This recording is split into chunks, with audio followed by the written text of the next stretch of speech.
Good morning student. Topic is introduction data housing. What is data housing? Data warehouse क्या होता है? सबसे पहले आप लोगों ने पढ़ा था डीबीएमएस। डीबीएमएस क्या था? Database management system. जो डेटाबेस सिस्टम होता है वो क्या होता है? Database is consist of the 4 part. सबसे पहले होता है फील्ड, फिर फिर रिकॉर्ड, फाइल, बेस। सबसे फील्ड मतलब जो स्मॉलेस्ट के बाद आता है हमारा आता है फील्ड, फिर आता है हमारा record, collection of the called and collection of the file database. तो डेटाबेस का एडवांस टॉपिक है डेटा हाउसिंग। तो डेटा वेयर हाउस क्या होता है? इज अ प्रोसेस कंस्ट्रक्टिंग मतलब build and use data warehouse. Data process जो क्या करता है? कंस्ट्रक्ट करता है, बिल्ड करता है and using the warehouse. Data warehouse is build by integrating data. हम डेटा को इंटीग्रेट कर सकते हैं मल्टीजीनस। हेक्टोजीनस सोचते मतलब जिसके डेटा टाइप्स क्या सेम होते हैं।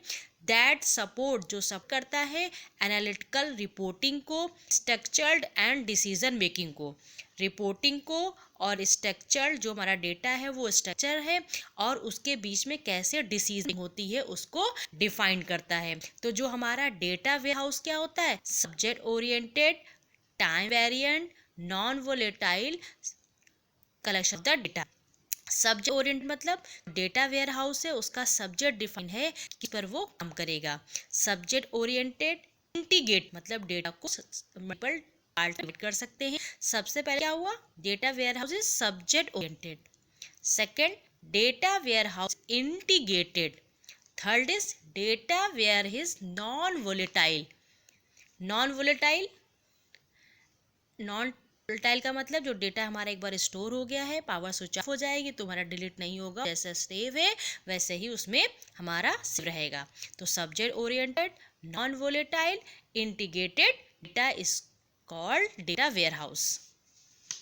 Data ware including data cleaning and data integration. Data warehouse क्या इंक्लूड करता है? डेटा को कैसे क्लीन करना है, मतलब अगर कोई एरर आ गई है तो कैसे रिमूव करना है। और सेकंड है डेटा इंटीग्रेशन, कैसे उसको सब पार्ट में उसको डिफाइन करना है। Function of the data warehouse tool. जो डेटा वेयरहाउस से टूल है उसके फंक्शंस क्या है? सबसे पहले डेटा को फाइंड करना, एक्सेस करना, gathering data for multiple heterogeneous sources.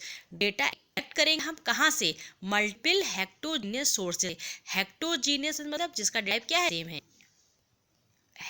Homogeneous मतलब डेटा सेम, हेक्टोजीनियस मतलब उसका टाइप हमारा क्या है? डिफरेंट है।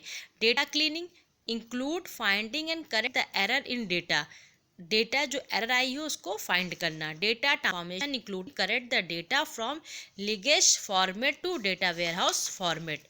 Data loading include sort, checking, integrate and partition. और next refreshing involve updating from data source to data warehouse. तो सबसे पहले क्या करता है? फाइंड करता है, देन उसमें अगर एरर होती है तो उसको रिमूव करता है, देन डेटा ट्रांसफ़र करता है, उसके बाद डेटा का लोडिंग करता है, देन रिफ्रेशिंग। Thank you.